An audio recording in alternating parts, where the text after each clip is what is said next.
అపోస్తలుల కార్యములు 9వ అధ్యాయం.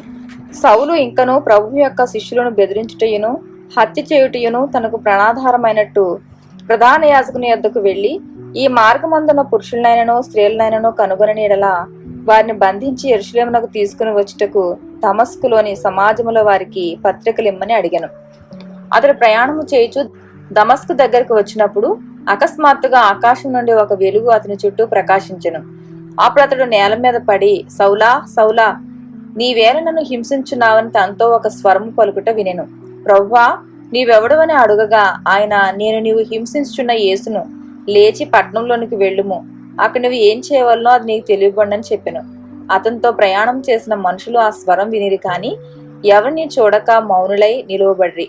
సౌలు నేల మీద నుండి లేచి కన్నులు తెరిచినను ఏమీ చూడలేకపోయిన గనుక వారు అతని చేయి పట్టుకుని దమస్కులోనికి నడిపించిరి.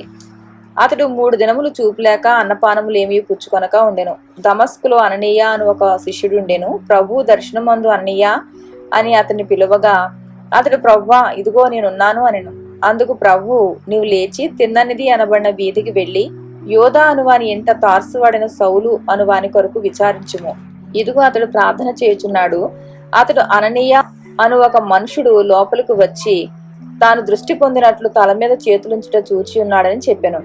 అందుకు అననీయ, ప్రభువా, ఈ మనుషుడు యెరూషలేములో నీ పరిశుద్ధులకు ఎంతో కీడు చేస్తున్నాడని అతని గూర్చి అనేకుల వలన వింటిని. ఇక్కడను నీ నామం బట్టి ప్రార్థన చేయ వారందరినీ బంధించుటకు అతడు ప్రధాన యాజకుల వలన అధికారం పొంది ఉన్నాడని ఉత్తరమిచ్చాను.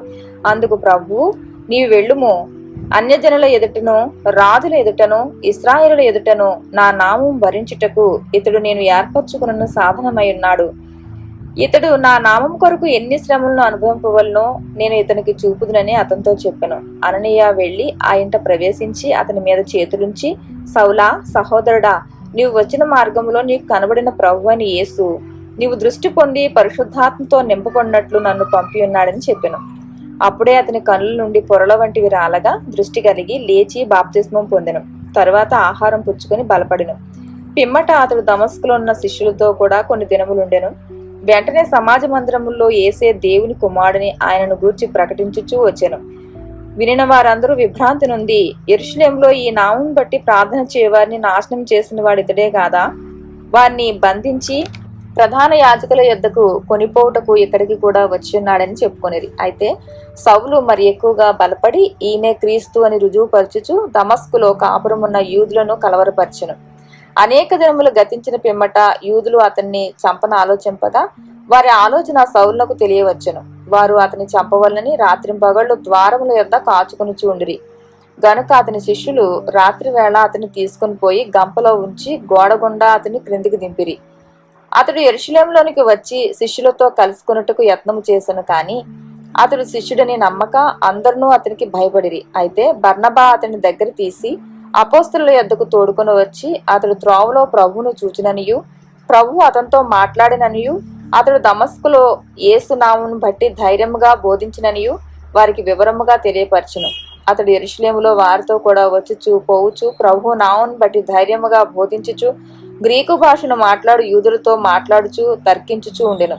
వారు అతన్ని చంప ప్రయత్నం చేసిరి కాని సహోదరులు దీన్ని తెలుసుకొని అతన్ని కైసరియకు తోడుకొని వచ్చి తార్సునకు పంపిరి. కావున యోదయ, గలిలయ, సమరయ దేశముల యందంతటా సంఘము క్షేమాభివృద్ధి నందుచు సమాధానం కలిగి ఉండెను.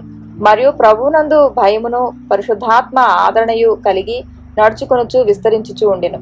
ఆ తరువాత పేతురు సకల ప్రదేశములలో సంచారము చేయుచు లుద్దలో కాపురమున్న పరిశుద్ధుల యొద్దకు వచ్చెను. అక్కడ పక్షవాయువు కలిగి 8 ఏండ్ల నుండి మంచం పట్లి ఉండిన ఐనయ అను ఒక మనుషుని చూచి, పేతురు, ఐనయ, యేసుక్రీస్తు నిన్ను స్వస్థపరుచున్నాడు, నీవు లేచి నీ పరుపు నీవే పరుచుకొనుమని అతనితో చెప్పగా వెంటనే అతడు లేచెను. లుద్దలోనూ షారోన్లోనూ కాపురమున్న వారందరూ అతని చూచి ప్రభు తట్టు తిరిగిరి. మరియు యొప్పేలో తబితా అను ఒక శిష్యురాలు ఉండెను. ఆమెకు భాషాంతరమున దొర్క అని పేరు. ఆమె సత్క్రియలను ధర్మకార్యములను బహుగా చేసి ఉండెను. ఆ దినములందు ఆమె కాయిలా పడి చనిపోగా వారు శవమును కడిగి మేడగదిలో పరుండబెట్టిరి. లుద్ద యొప్పేకు దగ్గరగా ఉండుట చేత పేతురు అక్కడ ఉన్నాడని శిష్యులు విని అతడు తడవు చేయక తమ యొద్దకు రావాలని వేడుకొనుటకు 2 మనుషులను అతని యొద్దకు పంపిరి. పేతురు లేచి వారితో కూడా వెళ్లి అక్కడ చేరినప్పుడు వారు మేడగదిలోనికి అతన్ని తీసుకుని వచ్చిరి. విధవరాండ్రందరూ వచ్చి ఏడ్చుచు దొర్క తమతో కూడా ఉన్నప్పుడు కుట్టిన అంగీలను వస్త్రములను చూపుచూ అతని ఎదుట నిలిచిరి. పేతురు అందరినీ వెలుపలకు పంపి మోకాళ్ళుని ప్రార్థన చేసి శవం వైపు తిరిగి తబితా లెమ్మనగా ఆమె కనులు తెరిచి పేతురును చూచి లేచి కూర్చుండెను.